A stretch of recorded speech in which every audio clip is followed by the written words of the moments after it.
65장입니다.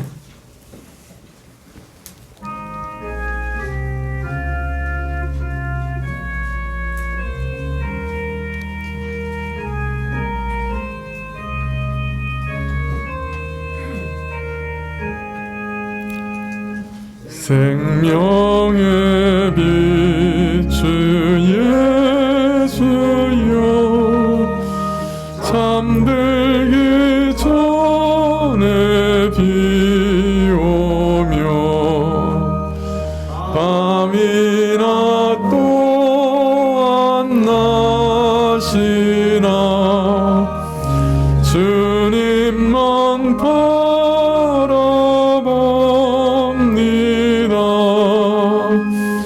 주의 품 멀리 떠나서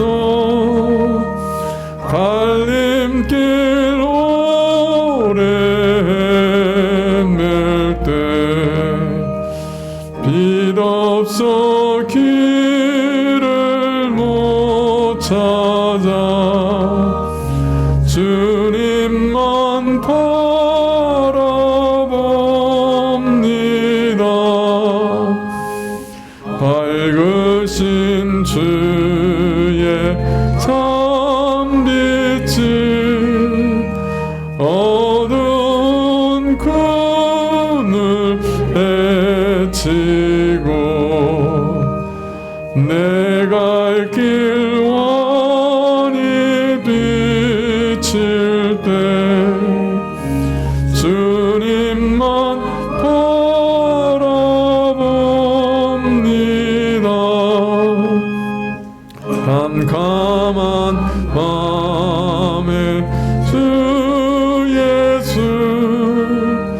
내 영혼 품어주시고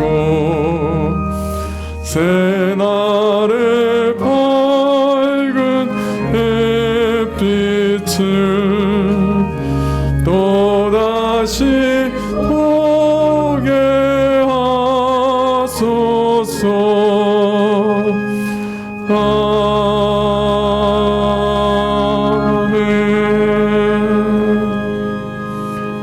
아멘. 예, 배인수 집사님 우리 대표해서 기도해 주시겠습니다.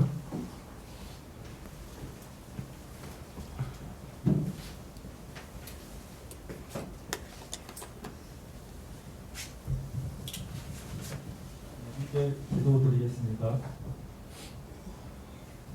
아버지 하나님, 오늘도 주 앞에 나와 예배드릴 수 있게 해주셔서 감사합니다.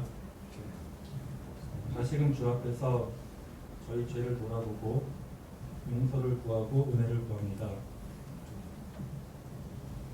애굽에서 구원받아 기적처럼 홍해를 건너 하나님을 찬양하던 이스라엘 백성들이 원망과 불평을 앞세우기 시작합니다. 하나님, 저희 또한 그들처럼 너무나 연약합니다. 마땅히 은혜를 베푸시는 하나님께 감사하지 못함을 고백하고 회개합니다.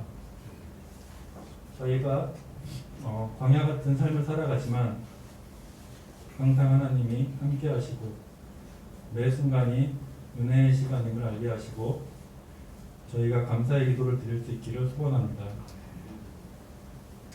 하나님, 이 시간 저희가 성가교회 성도들을 위해 기도합니다.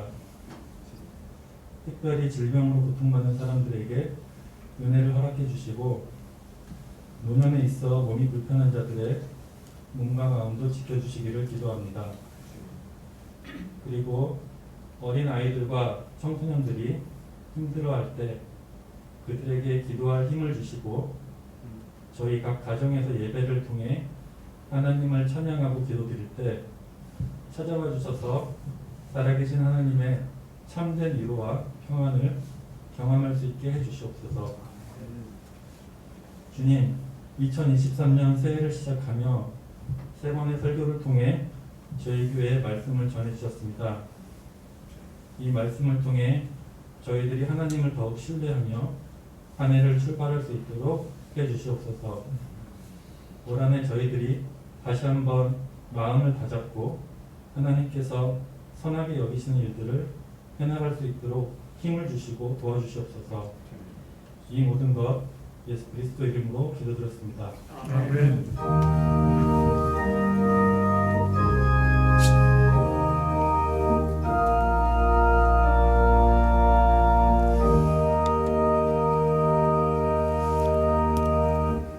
예, 말씀은 욥기 6장 1절부터 13절입니다.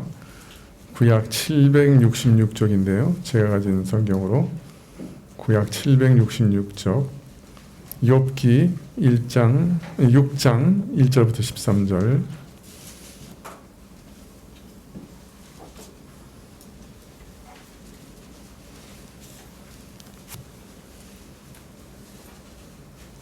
욥기 6장 1절부터 13절.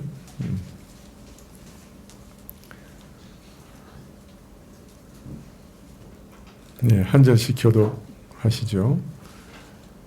욥이 대답하여 가로되 나의 불안을 바라보며 나의 모든 재앙을 저에게 있으며 바다 모래보다도 무거울 것이라. 그러므로 하여 나의 말이 경솔하였구나.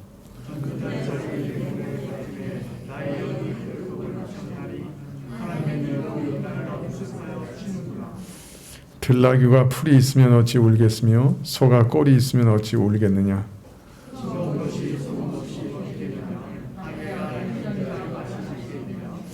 이런 것을 만지기도 내 마음은 싫어하나니 못된 식물같이 여김이니라.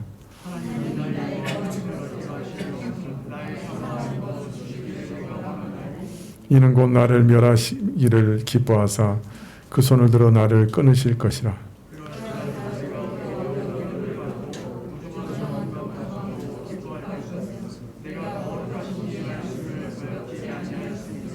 내가 무슨 기력이 있건대 기다리겠느냐. 내 마지막이 어떠하겠건대 오히려 참겠느냐.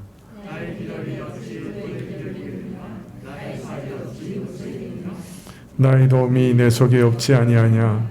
나의 지혜가 내게서 쫓겨나지 아니하였느냐.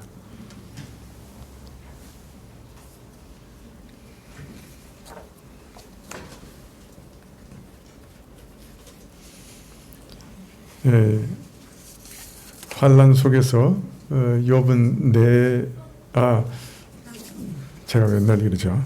예, 믿음 구역 특성이 있겠습니다. 예.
바랍니다.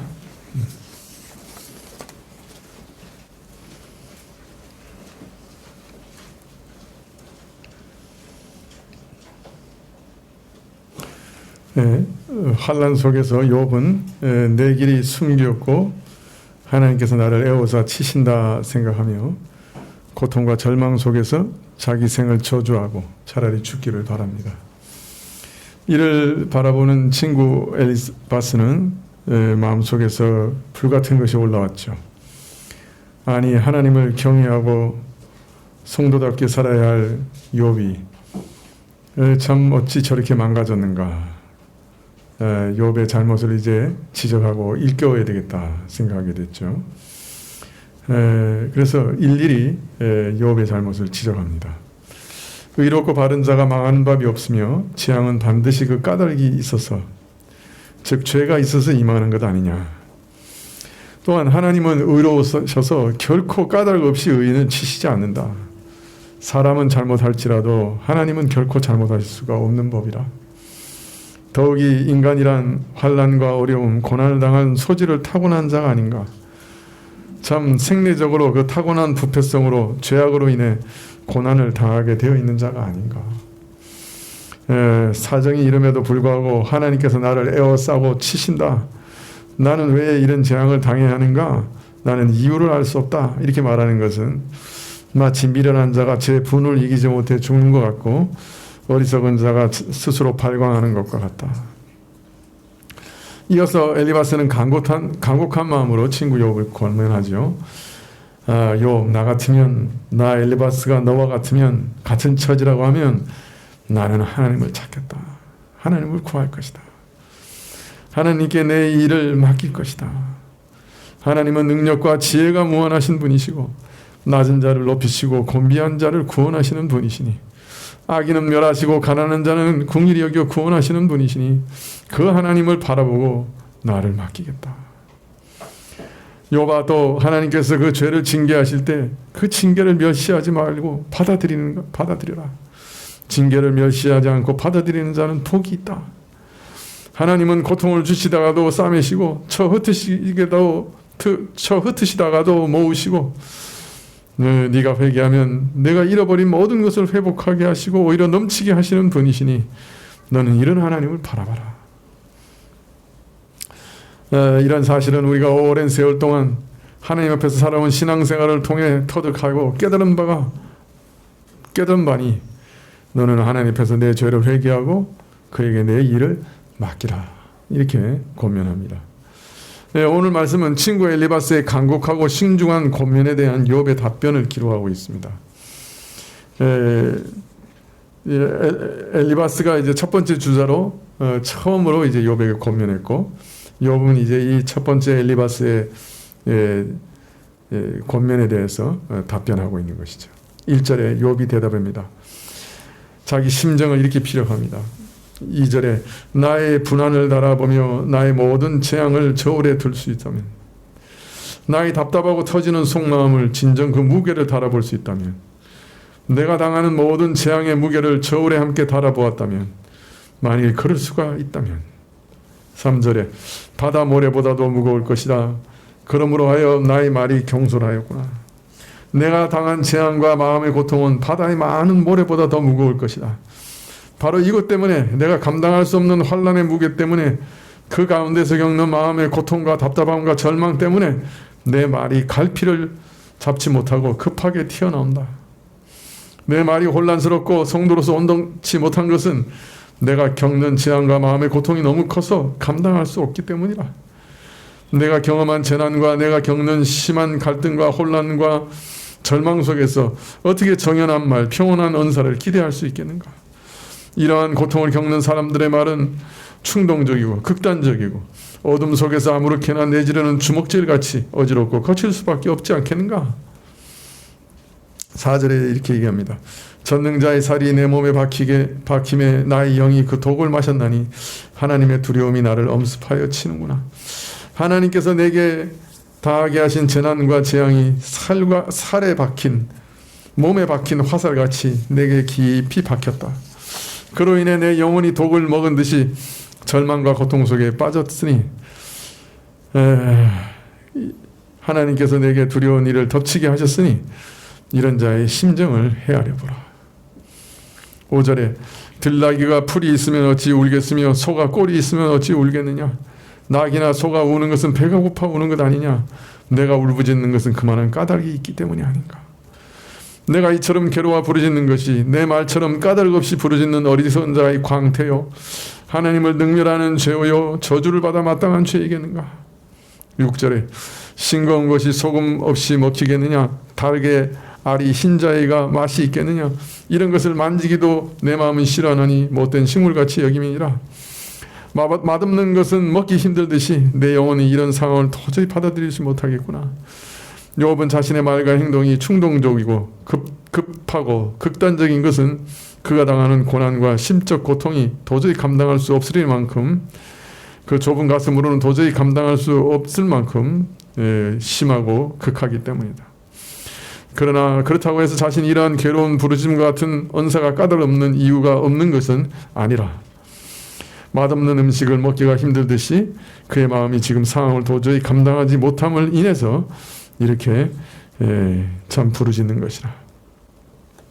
8절에 하나님이 나의 구하는 것을 얻게 하시며 나의 사모하는 것 주시기를 내가 원하나니 이는 곧 나를 멸하시기를 기뻐하사 그 손을 들어 나를 끊으실 것이라. 여기서 욥은 생명의 주장자이신 하나님께서 친히 목숨을 거두어 주시기를 바랍니다. 신자는 어떻습니까? 자살은 생각할 수도 없는 일이잖아요. 생명의 주장자이신 하나님께서 허락하시면 죽을 수 있고 허락하지 않으면 죽을 수도 없는 것이 신자죠. 그래서 오늘 욥은 하나님께 오히려 간구합니다. 죽음을 허락해 주십시오.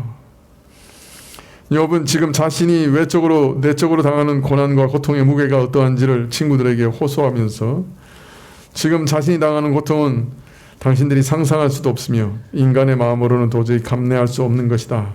그걸 좀 알아주면 좋겠다. 이렇게 피력하고 차라리 그래서 나는 지금 죽으면 좋겠다. 이렇게 얘기하고 있는 것이죠. 자, 그런데 욥은 이어서 이런 깊은 절망과 낙심 중에서도 한 가지 위로가 있다 하고 밝히고 있습니다. 참 10절에 그러할지도 내가 오히려 위로를 받고 무정한 고통 가운데서도 기뻐할 것은 내가 거룩하신 이의 말씀을 거역지 아니하였음이니라. 자, 이런 심한 고난과 고통 속에서도 한 가지 위로가 있다 그래요. 이것은 내가 거룩한 이의 말씀을 거역하지 않은 것이다. 참 무정한 고통, 아이를 낳은 여인이 고통과 같은 그 무자비한 괴로움 속에서 나로 기뻐하게 하는 한 가지 위로가 있으니 그것은 바로 거룩하신 하나님 말씀을 숨기지 않은 것이다. 가리지 아니한 것이다. 어떻게 욥이 그 하나님 말씀을 가리지 않았죠? 육신의 고통, 심적인 고통 가운데서도 하나님 말씀을 외면하지 않고 그 어떤 순간에도 하나님을 배반하지 않았죠. 모든 것을 잃어버린 그 순간에도 또 참으로 악창이 나서 긁으며 참 심한 고난을 당할 때 아내가 아직도 순전함을 붙드느냐. 차라리 하나님을 저주하고 죽으라. 이렇게 참 질책했을 때도 욥은 그러한 고통과 절망 속에서도 하나님을 외면하지 않고 하나님 말씀을 가리지 않았죠. 하나님 말씀을 그 눈앞에 꼭 두었습니다. 버리지 않고 의식하고 그 말씀에 비추어 행했지요. 이처럼 하나님에 대한 믿음과 경건을 버리지 않고 굳게 붙든 것이 나에게는 지금 유일한 위로다. 하나님께서 나를 끊어 내 영혼을 지금 거두어 가신다고 해도 이것만은 놓을 수 없다. 즉 죽이신다고 해도 믿음만은 놓을 수 없다. 이렇게 말하고 있는 것이죠. 욥이 자기 생을 저주하며 차라리 죽기를 내가 나지 아니하였기를 이라고 말하는 그 언사를 하고 있는데 참 엘리바스 같은 친구들은 그 언사가 아니 어떻게 그렇게 험한 말을 해 어떻게 그런 참 말도 안 되는 광태를 행해 망동이다 이게 소망 없는 세상 사람들이 행하는 일이다 이렇게 지금 분내고 있습니다. 그리고 아주 엄중하게 책망하죠. 네가 믿는 자로서 합당한 태도냐? 그러나 오늘 이 말씀을 보면 욥이 죽기를 바란다 이렇게 말하는 것이 그냥 믿음 없이 완전히 불신자같이 낭망 속에서 모든 것을 포기하고 죽기를 원한다 하는 말이 아닌 것을 알 수 있습니다. 욥은 지금 오히려 죽을지라도 내가 하나님의 말씀을 지키고 하나님을 믿는 이 믿음은 놓을 수가 없다. 나는 하나님을 떠나지 않을 것이고 그 말씀을 외면하지 않을 것이고 그 말씀을 항상 내 눈앞에 둘 것이다. 내가 이 일만은 말씀을 붙들고 하나님을 붙드는 일만은 내가 결코 놓치지 않겠다. 하나님에 대한 믿음은 부인하지 않겠다. 차라리 죽을지언정 하나님의 말씀은 붙들고 죽겠다. 아주 기가 막힌 신앙 고백을 하고 있잖아요. 그렇기 때문에 완전히 믿음을 잃어버리거나 놓아버린 그런 것이 아니죠. 그죠? 끝까지 하나님을 믿고 붙드는 믿음 가운데서 그러나 하나님 너무 고통스러우니까 이 목숨을 거둬가시면 좋겠다. 그렇게 고백하고 있는 것이죠. 그러나 절망 속에서도 믿음의 위로를 누리는 약간의 믿음의 위로를 누리고 있지만은 그러나 항상 이러한 믿음과 경건을 지키는 것이 쉬운 일은 아니었죠. 절망과 믿음, 슬픔과 위로의 틈 사이에서 갈등하면서 내적 싸움의 처절함이 인내의 한계에 도달했습니다. 이러한 위기의식을 표현하되 11절에 이렇게 얘기합니다. 내가 무슨 기력이 있건대 기다리겠느냐? 내 마지막이 어떠하겠건대 오히려 참겠느냐? 내게 무슨 힘이 남아있어서 더 이상 기다리겠느냐? 내 마지막, 내 결국이 어떻게 될 것이라고 기대하여 여전한 소망을 가지고 기다리겠는가? 이제는 기다리기에 지쳤다. 인내의 한계에 도달했다. 12절에 나의 기력이 어찌 돌의 기력이겠느냐? 나의 살이 어찌 놋새겠느냐? 나의 힘과 의지력은 돌같이 흔들리는 것이 아니지 않느냐? 내 몸은 놋새로 된 것이 아니지 않느냐? 13절에 나의 도움이 내 속에 없지 않느냐? 나의 지혜가 내게서 쫓겨나지 아니하느냐? 지금 내가 내 자신을 도울 힘이 있겠느냐? 내 형편은 천의 고아와 같지 않느냐? 내 지혜는 나를 떠나지 않았느냐? 지금의 상황은 내 머리로 도저히 이해할 수 없는 내 이성의 범위 밖의 일이요. 내 생각의 범위 밖의 일이라. 어떻게 벗어날 수 있는지 해결책도 찾을 수 없고 참으로 절망적인 상황이 아니냐. 나는 정말 지금 속수무책이다. 이렇게 자신의 절망을 또다시 토로하고 있습니다.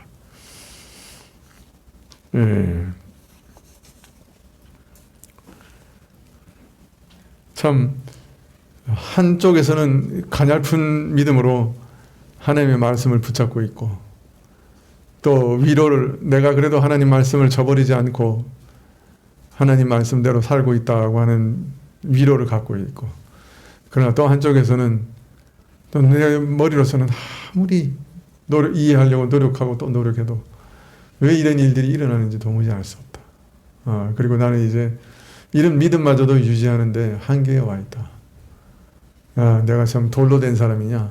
내가 노쇠냐? 이러면서 참 자기의 그 답답함과 위기의식을 토로하고 있는 그런 장면입니다. 사람이 참 견디기 힘든 환난이나 시험을 계속 당할 때 말할 기력도 잃어버리고 심지어 기도할 기력과 용기까지 잃어버릴 때가 있죠. 그럴 때는 참 사람이 멍한 사람, 넉나간 사람 같은 모습을 할 때가 많이 있습니다. 너무 큰 시험을 당할 때는 욥처럼 지혜도 다 떨어지고 무기력해지고 힘과 용기도 바닥나게 되겠죠. 자, 그런데 고린도 후서를 보면요, 사도 바울도 이런 일을 겪었음을 알 수가 있습니다. 우리가 한번 찾아볼까요? 고린도 후서 1장 8절을 한번 찾아보시죠.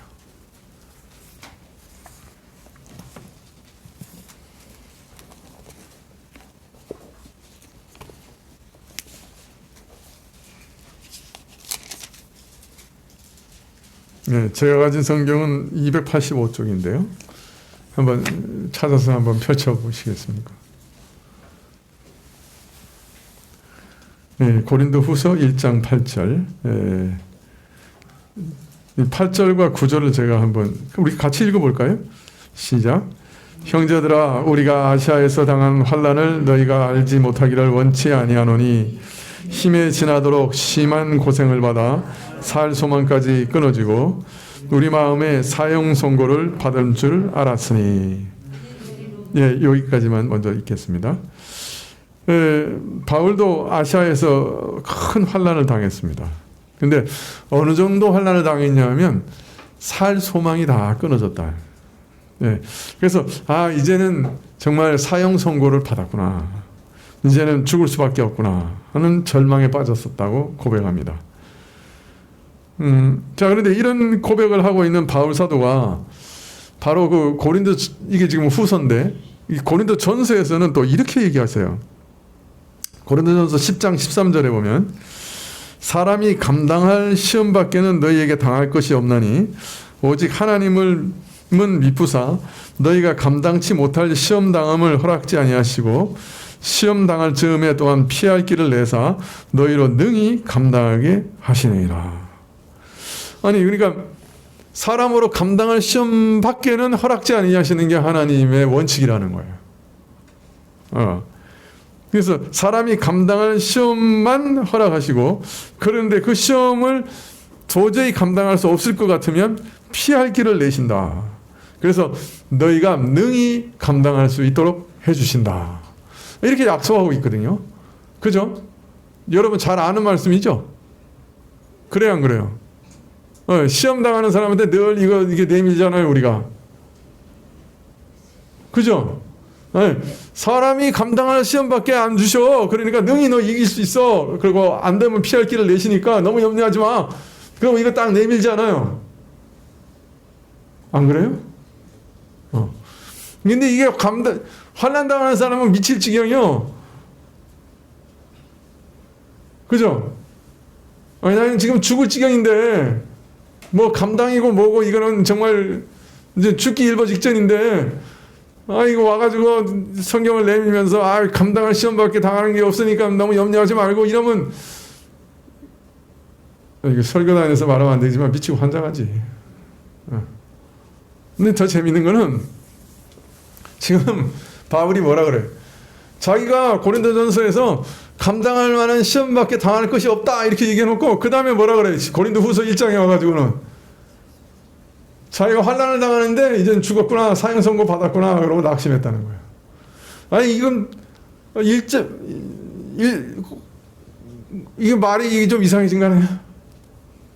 아니 고린도전서에서는 10장에서는 야 감당할 시험밖에는 당하지 않으니까 너희 능히 모든 시험을 감당할 수 있어 이렇게 얘기한 다음에 고린도후서 1장에 와가지고는 아이고 내가 너 시험을 너무 크게 당해가지고 내가 이제 죽었다 생각했다는 거야.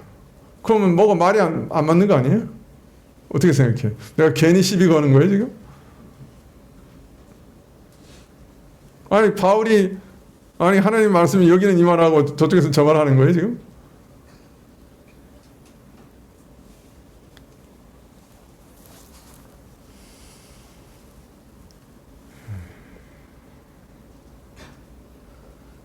자, 그러니까 우리가 고린도서 10장 13절에 하나님께서 시험을 허락하실 때 항상 우리 능력 안에서 우리가 견딜 만한 그런 시험만 주신다고 이 말씀을 이해한다고 하면 그거는 오해했다는 거죠. 이게 이 말씀은 그런 뜻이 아닌 거예요. 여기 보면 바울 사도는 도저히 내 힘에 지나쳐서 도저히 나로서는 감당할 수 없는 시험을 받은 일을 얘기하고 있는 거예요. 신자에게는 이런 경우가 있는 거예요. 물론 어떤 의미에서는요, 모든 시험은 우리 힘으로 감당할 수 없어요. 내가 능히 감당할 수 있는 시험, 뭐든지 들 수 있는 시험이면 그게 무슨 시험이요? 룰루랄라 들고 나가면 되지. 그죠? 시험이라고 하는 말 자체 내에는 이미 내가 감당할 수 없다 하는 내용이 전제되어 있는 거 아닌가요? 그러면 내가 감당할 시험밖에 주시지 않는다는 이 얘기의 의미는 뭘까요?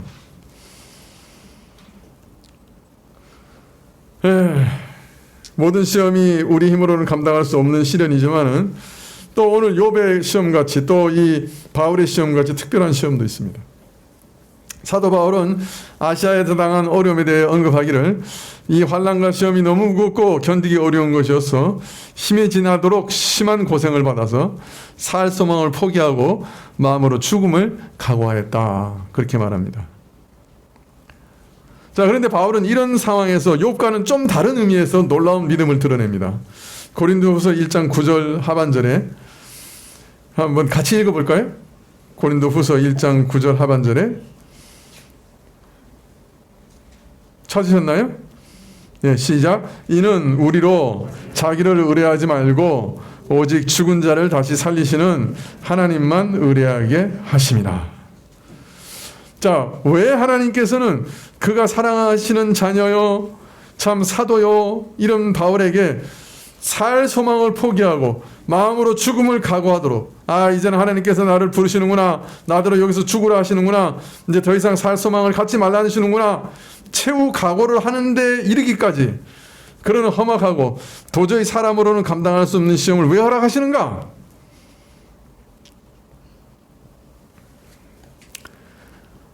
하나님께서 그 사랑하는 자녀에게 이렇게 어렵고 힘든 고통을 당하게 하시는 참뜻은 우리로 하여금 자신을 신뢰하지 말고 오직 하나님을 신뢰하게 하려 함이라 하고 말씀합니다. 자기 키 한자도 자라게 하지 못하고 내일 일, 코앞의 일도 장담할 수 없는 무력한 인간인 자기 자신을 신뢰하거나 의지하지 못하게 하시고 오직 죽은 자를 살리시는 하나님, 죽음까지도 이기시는 하나님, 무한한 능력의 하나님을 신뢰하고 의지하게 하시려고 그렇게 하신 것이라.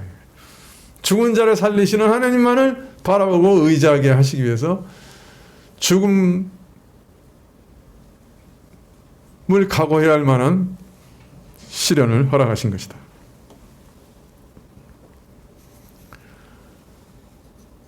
네, 오늘 아침에도 말씀드렸지만은 우리 인생이 참 뭐 하나 자신할 수 있는 거 없잖아요. 뭐 하나 제대로 할 수 있는 게 없잖아요. 여러분, 어느 게 참 사랑이죠? 자기 자신의 능력을 믿고 어떻게든 해보겠다고 아둥바둥 내버려 두시는 게 참 사랑입니까? 아니면 자기 자신의 능력을 바로 알고 하나님을 의지하게 하는 것이 참 사랑입니까? 그런데 사실 우리 인간은 천성적으로 하나님을 의지하지 않아요. 그죠? 여러분, 목사도 무슨 일 터지면 기도부터 먼저 할까요? 전화부터 먼저 걸까요? 기도부터 먼저 할까요? 도움될 만한 사람한테 전화 먼저 할까요? 손 들어볼까요?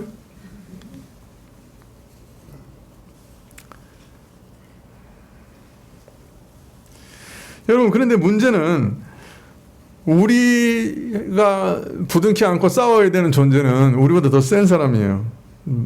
더 센 존재예요. 마귀예요. 우리가 욥기에서 이미 보았지만은 우리를 시험하는 자는 인간이 아니고 마귀예요. 악한 영들이에요. 공중의 권세 잡은 자들이에요. 그 앞에서 인간이 자기 능력으로 지혜로 싸워봐야 백전백패입니다. 이길 수 없어요.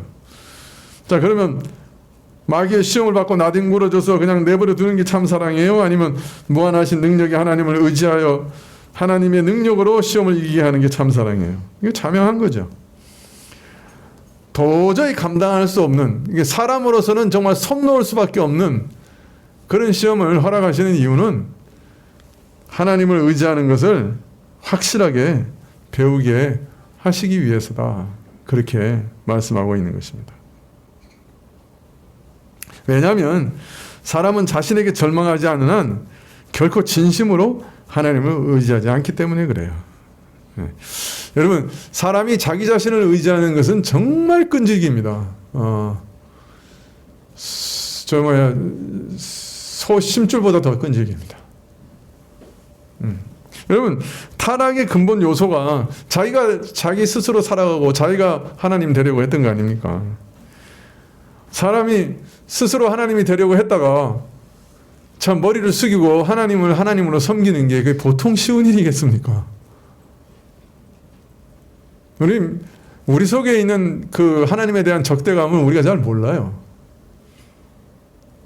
우리 옛사람은요, 자기가 신이 되고 싶어 하고요, 자기가 신이 되고자 하는 모든 일에 초점이 맞춰져 있어서 자기를 깎아내리고 자기를 죄인이라고 그러고 자기가 하나님 앞에 엎드리게 만드는 모든 것에 대해서 극도로 분노합니다. 여간 정말 명확하게 내가 하나님 앞에서 죄인이구나. 내가 하나님 앞에서 이렇게 무능한 사람이구나. 내가 하나님께 엎드릴 수밖에 없는 사람이구나 하는 것을 깨닫게 해주시는 큰 은혜 없이는요, 하나님 앞에 절대로 머리 안 숙이는 사람이 인간이에요. 그러니 한번 생각해 보세요. 하나님 앞에도 머리를 안 숙이는 게 인간인데 사람이 사람 앞에서 머리를 숙이겠어요? 여러분, 자식이 말을 듣는 게 정상이에요? 말 안 듣는 게 정상이에요? 말이 이상하지만. 또 그렇다고 이제 또 자식들은 전부 내가 말 안 듣는 게 정상이래. 엄마, 나 이제부터 말 안 듣겠어. 그것도 불효의 또 불효죠. 그러나 우리 인간 본성이 그렇게 무서운 거예요. 자기 마음대로 하고 싶은 거예요. 자기가 신이 돼가지고. 그러니까 여러분, 자식이 말 안 듣는다고 너무 놀라지 마세요. 아니, 내가 놓은 자식인데, 낳은 자식인데 어떻게 나한테 이럴 수 있어? 그렇게 너무 충격받지 마세요. 우리를 만드시고 우리를 사랑하시는 하나님한테도 하나님 필요 없어요. 난 내 마음대로 살래요. 라고 독립선언했던 게 우리예요. 우리 자식이 우리한테 독립선언하는 건 뭐 그렇게 대단한 일이라고요. 또 그렇다고 또 이 설교 들었다고 또 아버지 엄마한테 대드는 놈들은 나한테 데리고 오세요. 꿀밤 한 대씩 때려줄게.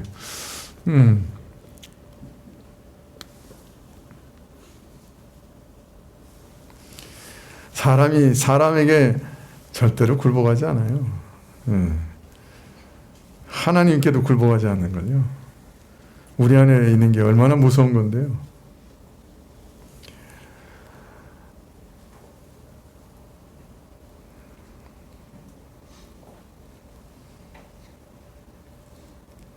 막다른 골목에 이르러서야 사람은 포기합니다.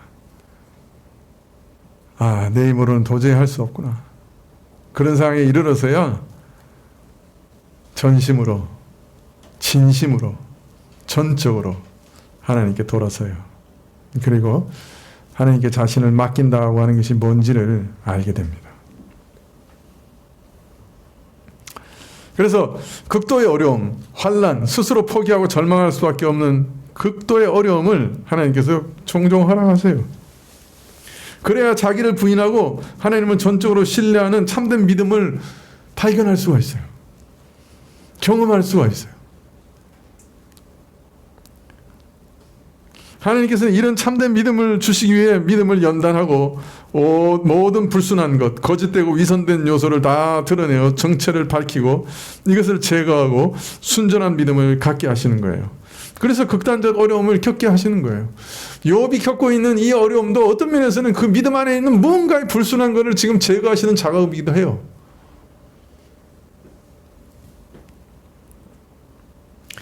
아니, 여러분이 성경을 읽다가 이렇게 불가능한 그 참 애굽에서 그렇게 많은 기적을 보고 홍해가 갈라지는 것을 보고 광야에서 매일 만나를 먹으면서 하나님을 배반하고 반대하고 거역했던 이 인간이 바로 나구나. 내가 그런 인간이구나 하는 것을 발견하고 말씀 속에서 하나님 앞에서 거꾸로 질 수 있다고 하면 여러분은 참 복된 사람이에요. 말씀을 읽으면서 내가 지적으로 완전히 이렇게 이성이 다 부패해버렸고 다 썩어 문드러졌고 내 감정이라고 하는 것도 이렇게 썩어 문드러진 것이고 그래서 내 의지가 결정하는 모든 것이 다 죄였구나 하는 것을 진실로 깨닫고 하나님께 매달리면서 새로운 사람으로 새 마음으로 살아갈 수 있게 해달라고 기도할 수 있게 된다면 그 사람은 정말 은혜 많이 받은 사람. 근데 대부분은 말씀을 들어도 잘 깨달아지지 않는 거예요. 그 말씀을 그렇게 봐도 잘 모르는 거예요. 그러다가 큰 환난 속에서 죽음을 경험하는 환난 속에서 발견하게 되는 거예요. 아, 내가 이렇게 무능한 자구나. 이렇게 절망적인 사람이구나. 아무것도 할 수 없는 사람이구나. 하나님 없이는 살 길이 없는 사람이구나. 하는 걸 발견하게 되는 거죠. 그러면서 그 환난을 허락하신 하나님을 미워하고 증오하고 분노하고 억울하다 그러고 온갖 소리를 다 하고 있는 자기를 동시에 발견하는 거예요. 아, 그러면서 야, 내가 이런 존재였구나. 내 믿음이 이런 거였구나 하는 것을 보게 되는 거죠.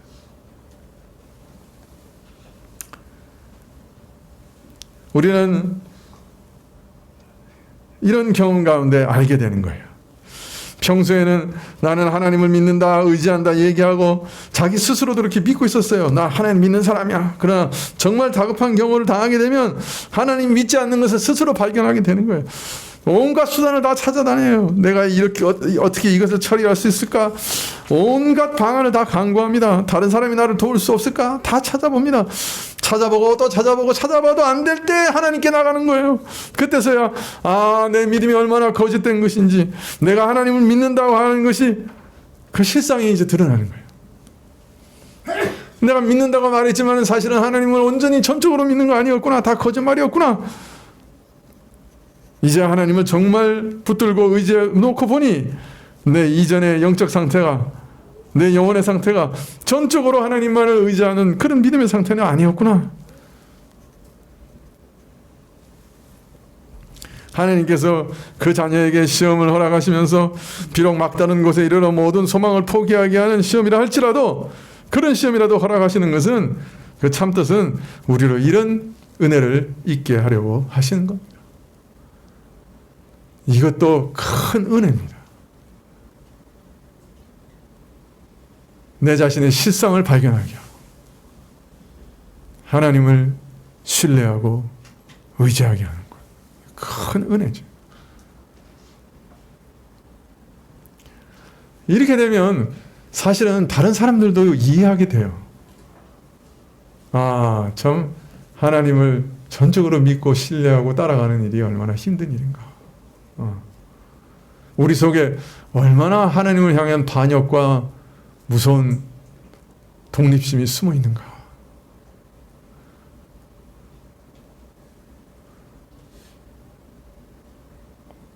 다 발견하게 되는 거죠.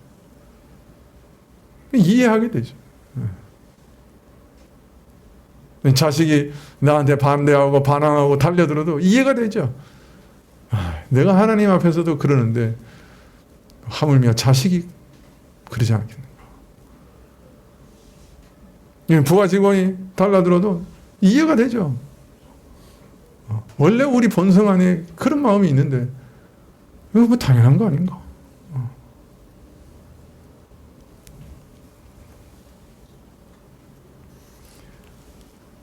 참 이런 일을 겪고 나면 자신의 믿음의 정체도 알게 되고, 우리 속에 있는 숨어있는 무서운 죄의 세력도 알게 되고, 사람도 이해하게 되고,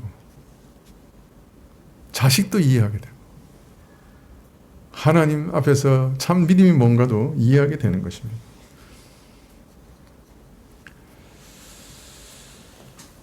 자, 그러면 하나님께서 우리에게 오직 감당할 수 있는 시험만을 허락하시고 시험 당할 때는 피할 길을 내신다는 말씀은 무슨 뜻입니까? 우리가 흔히 생각하듯이 우리가 우리 자신의 힘으로 능히 감당할 수 있는 손쉬운 시험만을 허락하신다, 그런 뜻은 결코 아닙니다.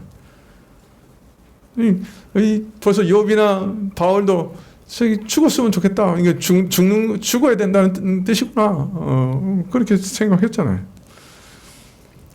하나님을 의지하는 믿음 가운데 그의 도우심으로, 그의 능력으로 이길 수 있는 시험을 허락하신다는 말입니다.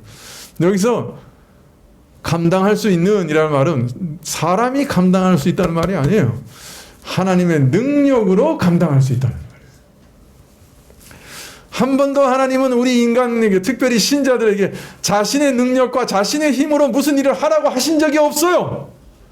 그런데 하물며 시험을 우리 능력과 우리 힘, 우리 스스로의 능력으로 이기라고 하셨겠어요? 이 말씀은 하나님의 능력으로 능히 이길 수 있는 그런 시험만 허락하신다는 거예요.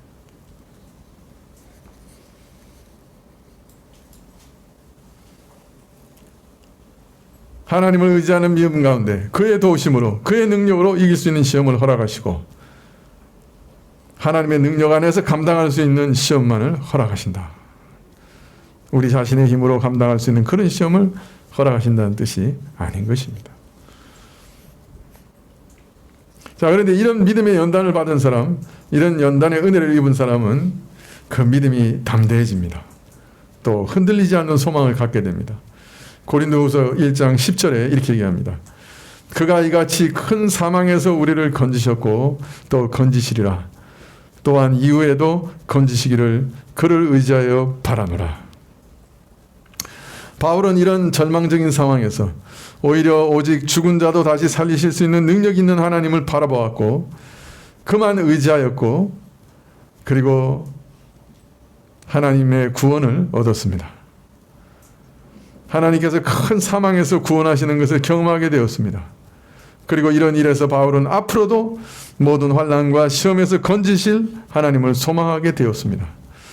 이런 죽음에서 나를 구원하신 하나님, 이런 막다른 골목에서 나를 구원하신 하나님, 내가 경험하고 알게 된 그 하나님께서 모든 시험에서 앞으로 당할 모든 어려움과 환난에서도 능히 구원하실 것이다 하는 믿음과 소망을 갖게 된 것이죠.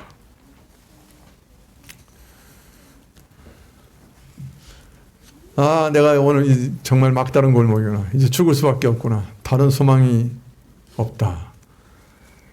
오직 하나님께만 가야 되겠다.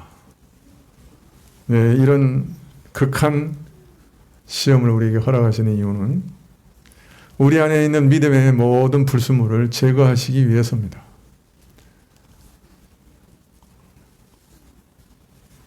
믿죠? 또 나도 믿는다고 믿고 있죠. 그러나 그 안에 불순물이 있는 거예요.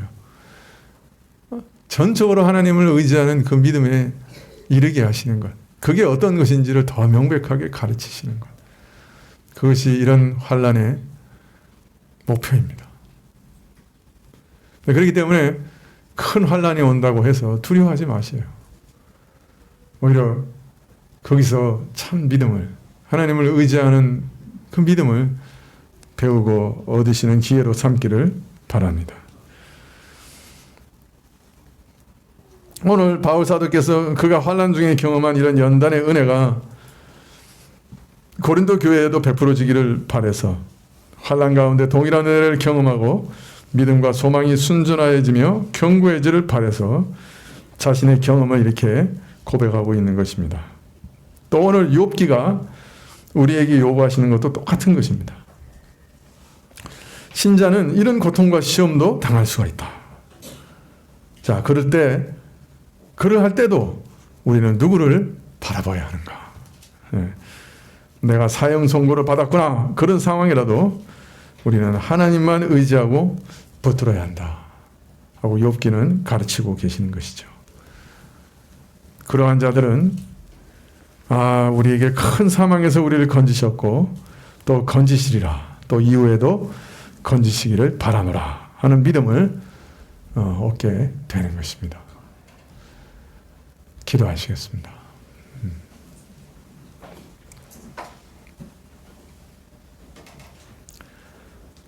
큰 환난 속에서 우리는 얼마나 믿음이 없는지를 발견합니다. 또 우리가 하나님을 얼마나 원망하고 대적하고 홀로 스스로 서려고 했던가 하는 것을 발견합니다. 하나님께서 그러나 이러한 환난을 허락하실 때에 우리에게 주시고자 하는 모든 복락이 있음을 의심하지 않게 해주시고 오히려 그 가운데서 하나님을 의지하는 믿음을 배워나가게 하옵소서. 끝까지 하나님을 의지하는 자 하나님께서 버리지 않으심을 경험할 수 있도록 허락하여 주시옵소서. 예수님의 이름으로 기도합나이다. 아멘. 네, 주기도문으로 예배를 마치겠습니다. 하늘에 계신 우리 아버지시여, 이름이 거룩히 여김을 받으시오며 나라의 임하옵시며 뜻이 하늘에서 이룬 것 같이 땅에서도 이루어지이다. 오늘날 우리에게 일용할 양식을 주옵시고 우리가 우리에게 죄 지은 자를 사하여 준 것 같이 우리 죄를 사하여 주옵시고 우리를 시험에 들게 하지 마옵시고 다만 악에서 구하옵소서. 대개 나라와 권세와 영광이 아버지께 영원히 있사옵나이다. 아멘.